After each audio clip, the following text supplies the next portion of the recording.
bagaimana sholat di masjid bonus yang di depan kiri dan kanan ada kuburan dan tidak ada masjid lain?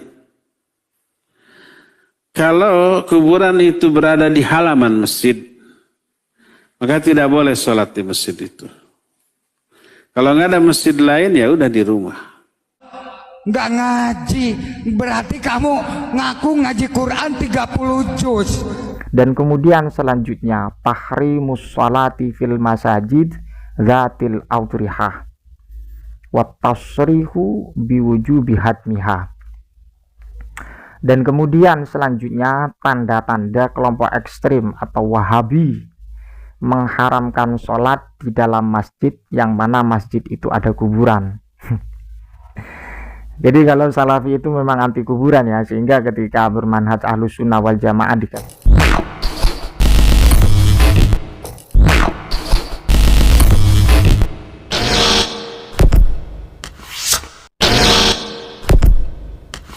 Assalamualaikum warahmatullahi wabarakatuh. Alhamdulillah wassalatu wassalamu ala rasulillah wa ala alihi wa sahbihi wa man wala amma ba'du. Sahabat yang dimuliakan Allah subhanahu wa ta'ala, mudah-mudahan senantiasa kita diberikan kesehatan, sehat jasmani, sehat rohani, dan segala urusan kita diberikan kelancaran, amin ya rabbal alamin. Melanjutkan pembahasan yang kemarin terkait dengan apa yang ditulis oleh beliau Syekh Ali Jum'ah dalam kitab Al-Mutasyaddidun, yang memang kitab ini lahirnya untuk sebagai iktirad atau menyanggah apa yang menjadi prinsip dari kalangan salafi wahabi atau yang dikenal dengan kelompok ekstrim, sehingga kitab ini dinamakan Al-Mutasyaddiduna manhajahum. Memang manhajnya itu bermanhaj yang sangat ekstrim sekali. Lah kemudian poin-poin kemarin sudah saya jelaskan, ada beberapa ciri-ciri atau tanda-tanda dari kelompok yang sangat begitu ekstrim di dalam berpendapat, di dalam menyampaikan kajian Islam itu sangat ekstrim sekali. Dan keekstriman tersebut berlandaskan teks hadis secara lahiriah saja, bukan berdasarkan apa yang menjadi pemahaman yang sebenarnya. Maksudnya pemahaman sebenarnya bagaimana? Tentunya ketika membahas hadis, maka hadis itu ada syarah hadis, maka tidak bisa untuk kita memahami teks lahiriah saja, agar tidak menyimpulkan sesuatu yang di luar maksud dari hadis tersebut. Kemudian ciri-ciri selanjutnya adalah kelompok ekstrim itu, ya Anda nilai sendiri nanti bagaimana proses faktanya, bagaimana bahwa dikatakan wahabi atau orang-orang yang sangat begitu ekstrim dalam berpendapat, ittisa'u mafhumil bid'ah mimma yatarattabu alaihi tabdi'u aglabil muslimin. Jadi di antara tanda-tanda orang itu ekstrim atau bermanhaj wahabi adalah pemahaman-pemahaman bid'ah yang memang selalu diungkapkan dan ditujukan kepada orang Islam.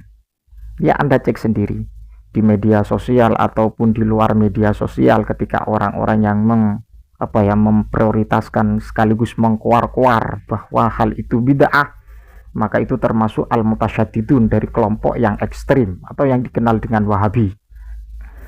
Kemudian selanjutnya tahrimut tawassul bin nabi sallallahu alaihi wasallam wa abduhu syirkan billah.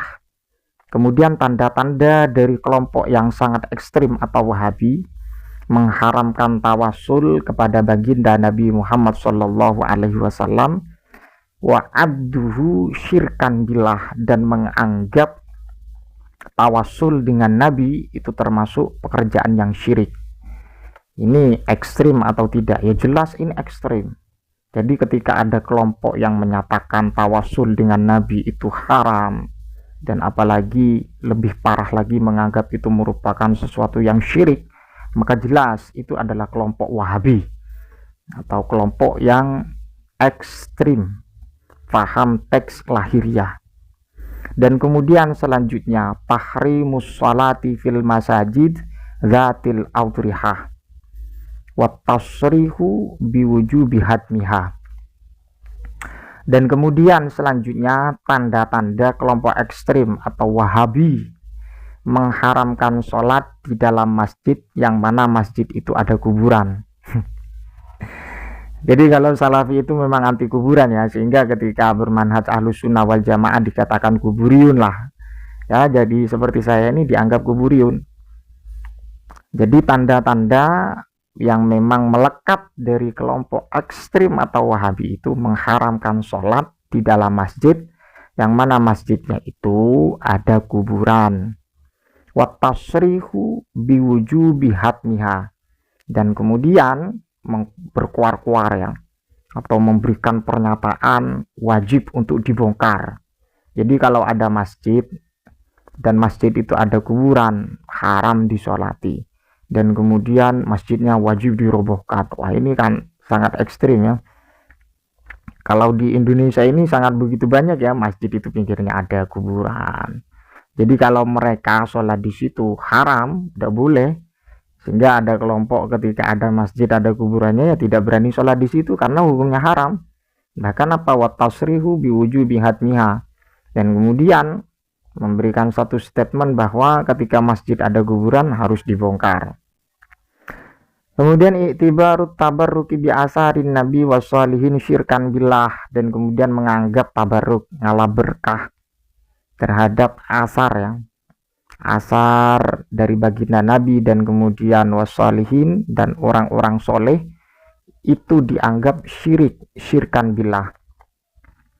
Jadi jelas sekali ketika ada orang menganggap ingin ketika ada seseorang melakukan tabarruk dengan biasarin nabi dan juga as-solihin, ketika ada orang seumpama ada orang 1, 2, 3, 4 ataupun orangnya banyak memberikan pernyataan atau statement bahwa tabarruk dengan nabi, biasarin nabi was-solihin itu dianggap syirik, maka itu jelas termasuk dari al-mutasyadidun, termasuk orang-orang yang ekstrim Wahabi positif. Dan kemudian selanjutnya tahrimul ikhtifal bi maulidin nabi sallallahu alaihi wasallam, ini yang sering tampak di telinga kita atau sering tampak di mata kita, khususnya yang ada di Indonesia, bahwa keharaman dalam ikhtifal itu perayaan maulid. Tahrimul ikhtifal bi maulidin nabi wa adduhu ya, wa adduhu bid'atan dolalah. Perayaan maulid nabi atau acara maulid nabi itu dianggap haram, dan sekaligus pekerjaan tersebut, ikhtifal tersebut bi maulidin nabi dianggap bid'ah yang dolalah. Ketika dianggap bid'ah dolalah, maka kullu dolalatin finnar, maka identik dengan masuk neraka. Dan kemudian selanjutnya adalah tahrimus safar li ziyaratin nabi wa kuburil anbiya wassolihin. Pokoknya dari mutasyadidun ini ya kita lihat saja. Tapi ciri-cirinya ini memang sudah banyak dilakukan.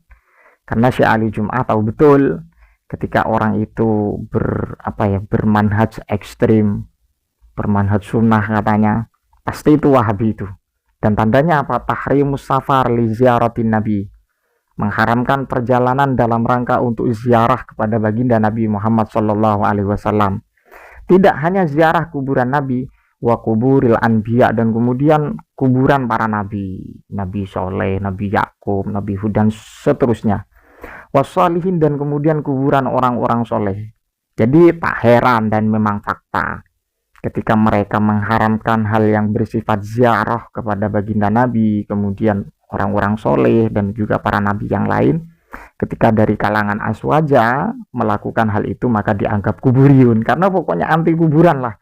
Salafi itu atau Wahabi itu anti kuburan. Jadi saya tidak heran, karena prinsipnya mereka itu teks lahiriah saja. Jadi seperti dari sebagian ini kalau kita temukan entah di majelis taklim atau di masjid di perjalanan, itu positif, itu orangnya berarti bermanhaj ekstrim atau Wahabi atau pengikut Abdul Wahab, Muhammad bin Abdul Wahab.